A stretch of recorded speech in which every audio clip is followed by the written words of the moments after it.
반갑습니다, 여러분. 여러분들을 만점으로 안내해드릴 역사 이야기꾼 사기꾼 최용규입니다. 자, 오늘 할 거는 여러분들 드디어 일제시대를 시작을 합니다. 우리 역사에서 가장 힘들었던 시기, 가장 치욕스러웠던 그런 역사가 되죠.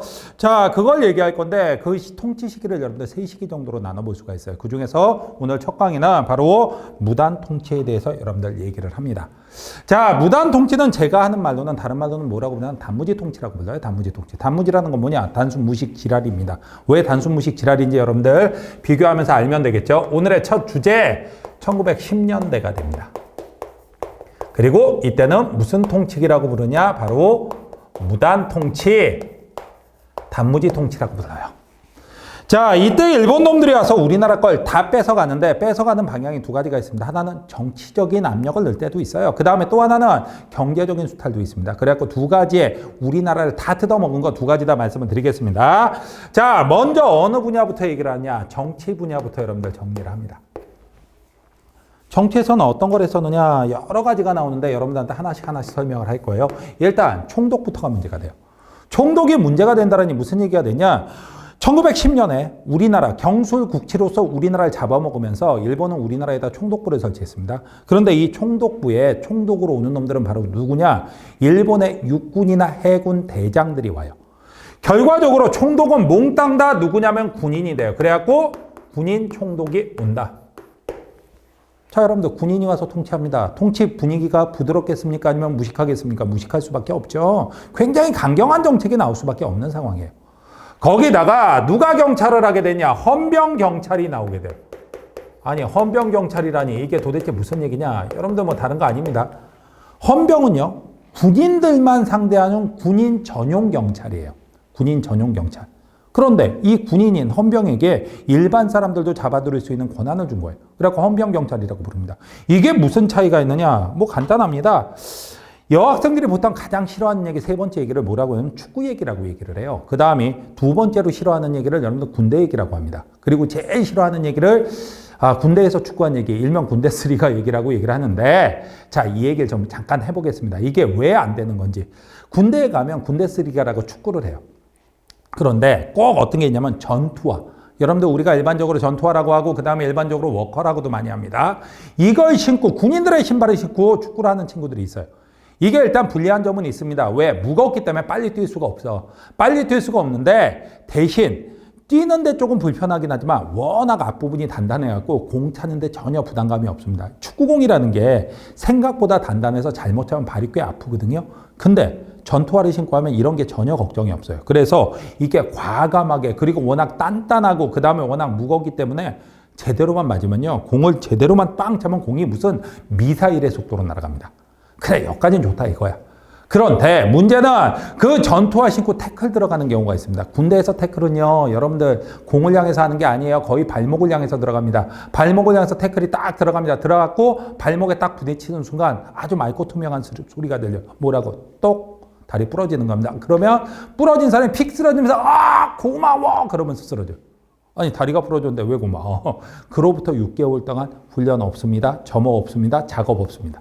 6개월 동안 피는 거예요. 그래갖고 예전에는 그랬다고, 요즘은 안 그러겠죠.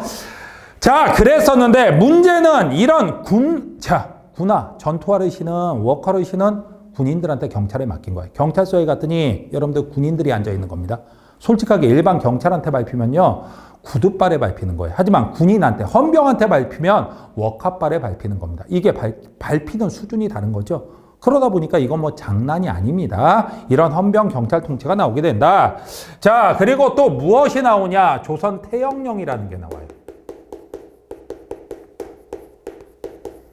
1912년에 조선 태영령이라는 걸 만들었는데, 태영령이라는 건 바로 뭐냐? 태영이란 형벌은 사람을 일정 크기의 몽둥이로 두들겨 패는 겁니다.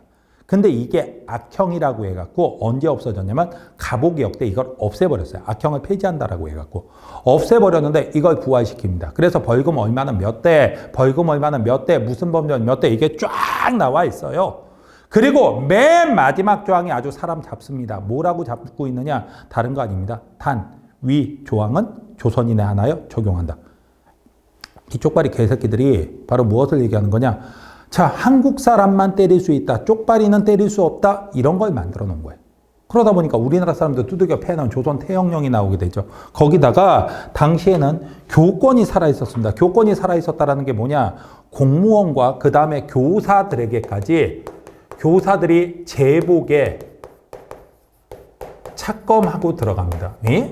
제복에 착검하고 들어간다는 얘기가 뭐냐? 여러분들 조금만 앞으로 가보죠. 바로 뭐냐? 이 사진이 있습니다. 이 사진을 딱 보면요. 무슨 경찰서 방문 기념 촬영 사진 아닙니까? 이런데 소학교 졸업식 사진이에요. 소학교 졸업식 사진. 이게 도대체 무슨 얘기냐? 앞에 계신 분들 여러분들 교재에도 다 보일 텐데 선생님들이에요. 그리고 여기 일자로 쭉 뻗은 거 이거 칼입니다. 선생님들이 수업하러 들어갔을 때 제복 입고 칼 차고 들어갑니다. 수업 분위기 정말 좋겠죠? 수업 시간에 존다라는 거 나오겠습니까? 못 나오겠어요? 못 나와요. 졸고 있으면 거기 조는 새끼 일이 나왔나? 수업 시간에 조는 것 자체가 일종의 어드벤처가 됩니다. 어드벤처가. 뭔지 알겠죠? 자, 이런 분위기가 몇 년대? 1910년대에 만들어진다가 되는 거예요. 그야말로 장난이 아닙니다. 그 다음에 여기서 끝나는 게 아닙니다. 또 다른 것들이 있어요. 무엇을 하느냐? 일본은 한국 사람들의 의견도 들어주겠다라고 얘기합니다. 그러면서 무엇도 설치하느냐? 중추원이라는 걸 설치를 해요. 이 중추원을 설치하는데 중추원은 원래 한국인들을 중추원 관리로 받아들이고 한국인들이 문제를 제기할 수 있도록 이건 잘못됐다 고쳐달라 자기들의 의견을 낼 수 있도록 하는 거였죠. 자, 그렇지만 어떻게 하냐? 이 중추원은 1910년에 만들어졌고 1919년 3.1 운동이 터질 때까지 단 한 번도 열리지 않습니다. 이러다 보니까 이건 사기예요. 만들어만 놓지 열지는 않아요. 그 다음에 여기서 끝나는 게 아닙니다. 또 하나는 무엇이 있었느냐? 자, 이러다 보니까 이제 아무런 자유도 없어. 어느 정도 자유가 없느냐? 첫 번째, 언론의 자유가 없습니다. 우리나라 여태까지 만들어놔서 신문사들이 꽤 많았었어요. 하지만 신문사의 끝을 보면 황성신문도 그렇고 제국신문도 그렇고 대한매일신보도 그렇고 몽땅 다 1910년에 끝나요. 1910년이 우리나라가 망하냈죠. 이때 바로 모든 신문사를 다 문을 닫아버리게 만듭니다. 이게 바로 무엇이냐? 언론의 자유가 없다는 얘기예요. 그 다음에 두 번째는 여러분들 무엇의 자유가 없느냐? 출판의 자유 당연히 없습니다. 책을 못 내놔요. 그 다음에 집회의 자유 당연히 없겠죠. 한국 사람들 모여서 집회하지만 집회의 자유도 없습니다. 그 다음에 결사라는 것은 단체, 모임을 만들 수 있는 자유예요. 결사의 자유가. 그런데 어떻게 하냐? 결사의 자유도 없습니다. 야, 조선놈들은 뭉쳐다니지 마. 이런 얘기를 하는 겁니다. 조선놈들은 뭉쳐다니지 말라고. 그리고 어떻게 되느냐? 심지어는 여러분들 자기들한테 그토록 아부떨었던 일진회는 일본으로 나아가는 모임, 친일파 개새끼들 모인 거라고 그랬죠. 이 일진회마저도 그냥 해체시켜버립니다. 이러다 보니까 어떤 자유가 있다 없다 하나도 없는 무단 통치, 단무지 통치, 단순 무식 지랄 맞죠. 이렇게 하게 되고 그 다음에 경제적으로는 어떤 일이 있었느냐. 솔직히 말하면 정치적인 수탈보다 경제적인 수탈이 훨씬 더 큽니다. 일본이 우리나라에서 제일 탐을 내는 건 여러분들 쌀입니다. 쌀을 뺏어가기 위해서 무엇을 뺏어가는 게 최우선이냐? 다른 게 아니라 바로 땅을 뺏는 게 최우선이에요. 그래갖고 일본이 무엇을 하느냐? 토지 조사 사업이라는 걸 하게 돼요. 토지 조사 사업. 1912년부터 1918년까지 그냥 12와 18년까지 전국의 토지를 싹 다 측량을 합니다.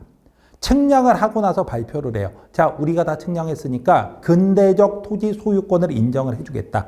그러니까 너희들 모두 다 신고해라. 신고하면 근대적 토지 소유권을 인정해 줄게 라고 얘기를 한 거예요.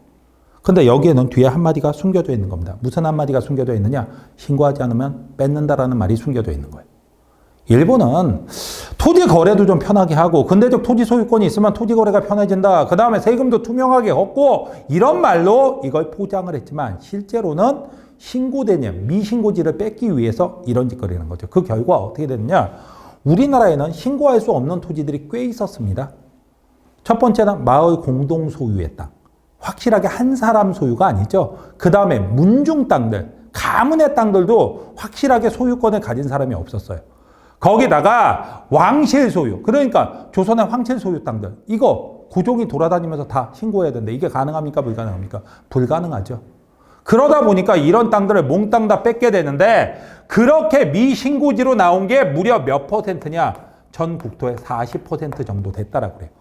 이걸 몽땅 다 총독부가 뺏어갑니다. 거기다가 농민들마저도 뺏긴 사람들이 굉장히 많아요. 왜? 당시에는 농민들의 문맹률 자체가 우리나라가 장난이 아니었습니다. 80%가 문맹이었어요. 10명 중에 8명이 글을 모르고요. 솔직하게 말하면 농민만으로 좁혀서 얘기하면 90% 이상이 문맹입니다. 근데 이렇게 글자도 모르는 사람들한테 복잡하고 어렵고 두꺼운 서류를 짧은 기간 안에 신고해라. 이게 하란 얘기입니까? 아니면 말란 얘기입니까? 하지 말란 얘기죠. 거기다가 학생들이 와갖고 아유 글씨 잘 모르시니까 제가 대신 써드릴게요 하고 서류를 작성하고 있으면 걔를 체포합니다. 체포하고 어디다 감옥에다 집어넣어요. 어디서 오지랖이야? 이러면서 집어넣어놓고 신고기간 다 끝나고 나면 어떻게 됐냐? 이걸 내주는 거예요. 그러니까 신고하지 못하게 하는 거죠. 그 결과 엄청난 양의 토지가 우리 농민들이 미처 신고하지 못한 토지가 그리고 신고를 안 한 분들도 있어요. 이 얘기도 해야 되겠다. 왜? 쪽발이가 하는 거 마음에 든다, 마음에 안 든다. 마음에 안 든답니다. 신고하라고 방송 딱 나오니까 신고는 뭔 놈의 신고요. 내 땅은 내 땅이요. 이러면서 신고를 안 했죠. 그랬더니 이걸 다 뺏기게 돼요. 이렇게 엄청난 땅을 일본은 어떻게 하느냐. 일단 총독부가 가져갑니다. 총독부에서 뺏어요. 총독부는요. 이제 세금도 늘고 토지조사가 됐으니까 그 다음에 총독부의 재산도 엄청나게 늘어납니다. 그리고 여러분들 또 하나는 무엇을 하느냐. 동양척식 주식회사에다 이걸 넣어요.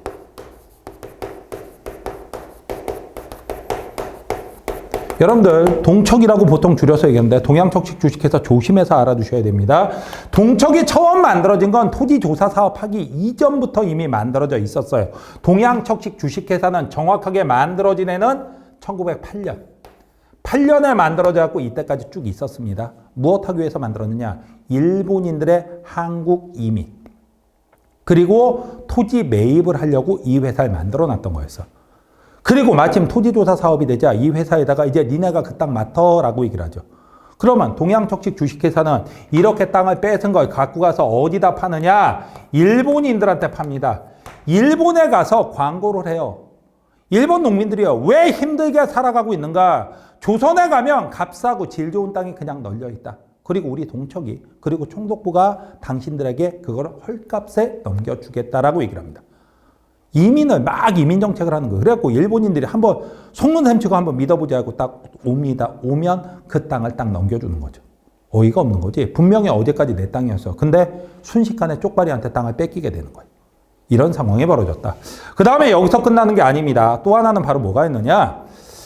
또 하나는 우리 농민들이 갖고 있던 전통적인 권한이 있어요. 그걸 바로 뭐라고 얘기를 하느냐. 경작권 또는 소작권, 또 다른 말로는 전호권이라고도 얘기를 해요. 경작권, 소작권, 전호권 이렇게 얘기를 하는데 이건 바로 뭐냐. 소작농이 갖고 있는 권리예요. 조선 후기부터 이 권한이 굉장히 강화가 되는데 아무리 지주라도 소작농을 마음대로 못 자르는 겁니다. 소작농을 마음대로 못 자르고 딱 막아놓는 거예요. 그래갖고 이 조선 후기부터 소작농은요. 여러분들 이 말을 알아듣는지 모르겠지만 정규직입니다. 함부로 해고를 못해요. 그런 권리가 있었어요. 이 집안, 그 소작농이 계속해서 그 땅에서 농사 짓고 소작료 내고 자기 거 가져갈 수 있는 권리였어요. 그런데 일본은 토지조사 사업하면서 근대적 토지 소유권을 확립한다고 하면서 경작권, 소작권을 아예 인정을 안 하게 됩니다. 경작권, 소작권을 인정을 안 한다? 그렇다면 여러분들 바로 뭐가 됐냐? 이젠 지주가 언제든지 누구를 잘라버릴 수 있다. 소작농을 잘라버릴 수 있다가 된 거예요. 이렇게 지주가 마음대로 소작농을 잘라버릴 수 있게 된다. 그렇다면 이건 누가 유리한 겁니까? 지주가 유리한 거죠. 이제 소작농은 불리해지는 거죠. 그러다 보니까 특히 이 당시의 지주 중에는 놀랍게도 여러분들 일본이 하는 정책은 지주한테 불리한 게 없습니다. 항상 지주는 돈을 벌어요. 그래서 자 이건 오히려 친일 지주에겐 유리한 상황이 벌어져요. 친일 지주에겐 오히려 유리한 상황으로 가게 됩니다. 이런 상황이 벌어지게 된다. 자, 이게 바로 토지조사 사업에서 나오는 얘기예요. 여러분들 조심하셔야 됩니다. 경작권, 소작권 인정하지 않습니다. 그리고 여기서 끝나는 게 아닙니다. 무엇도 있느냐? 회사령이라는 걸 발표해요. 회사령. 회사령. 회사령 같은 경우는 바로 뭐가 되느냐? 이거 1910년에 발표했는데 이 회사령의 내용은 여러분들이 제대로 알고 있어야 됩니다. 바로 무엇이냐? 회사의 설립을 신고제에서 허가제로 바꾼 거예요. 신고제에서 허가제로 바꿨다라니 이게 도대체 무슨 얘기냐? 신고라는 건 여러분들이 사장님 되기 되게 쉬워요. 세무서가 갖고 나 회사 설치하면 회사 설립합니다 라고 딱 서류 하나 내놓고 집에 와서 그냥 간판 달면 여러분들이 사장님이 되는 거예요. 그게 바로 신고제예요. 신고하면 끝나는 것. 그에 비해서 허가제가 된다라는 건 바로 뭐가 되느냐? 신고하고 뭐가 나올 때까지 기다려야 된다. 허가가 나올 때까지 기다려야 되는 거예요. 허가가 나올 때까지. 그런데 여러분들 생각 한번 해봅시다. 일본 놈들이 우리나라 민족 기업들을 허가해 줄까요? 잘 안 해주겠죠. 그러다 보니까 우리 기업하는 게 너무 어려운 일로 바뀌는 거예요. 이게 바로 회사령, 신고제에서 허가제로 바꾼다가 되는 거예요. 이거 외에도 다 뺏어갑니다. 첫 번째가 산림령. 우리나라 나무 다 베어갑니다. 그 다음에 어업령. 우리나라 물고기 다 잡아갑니다. 그 다음에 광업령. 지하자원까지 다 뺏어가요. 그리고 전매제도. 인삼 같은 거.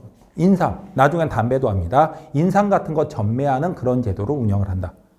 그래갖고 우리나라의 모든 것들을 다 뺏어가는 시기 1910년대 무단 통치기가 됩니다.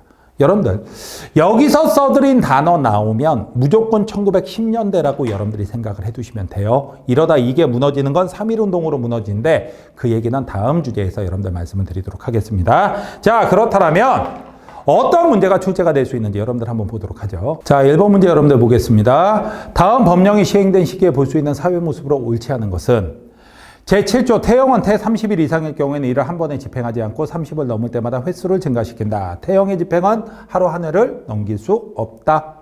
11조 태형은 감옥 또는 직결 관서에서 비밀리에 행한다. 제13조 본령은 조선인의 하나에 적용한다. 아이 쪽발이 새끼들 한국 사람만 조선인만 때릴 수 있다라고 얘기를 하고 있는 거죠. 자, 그렇다면 이건 조선 태형령. 그렇다면 1912년에 만들어졌는데 어쨌든 몇 년대? 1910년대. 바로 무단 통치가 됩니다. 여러분들 보죠.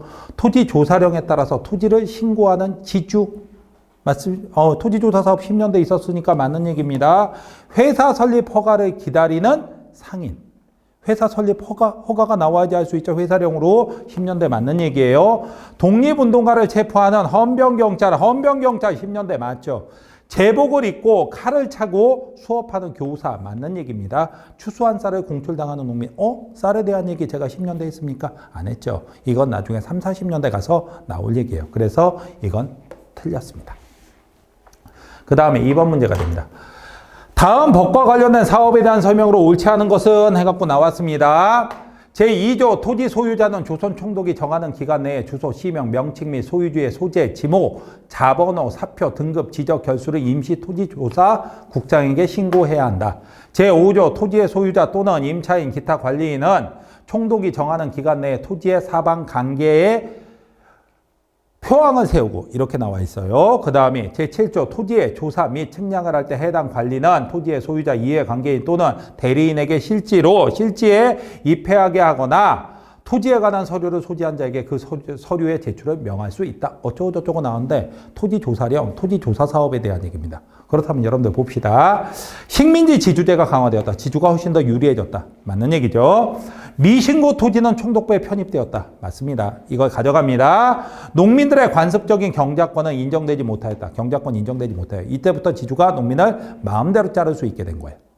그러다 보니까 자, 농민들은 순식간에 정규직에서 무엇으로 계약직, 기간제, 계약직으로 전락을 하는 거죠. 맞는 얘기입니다.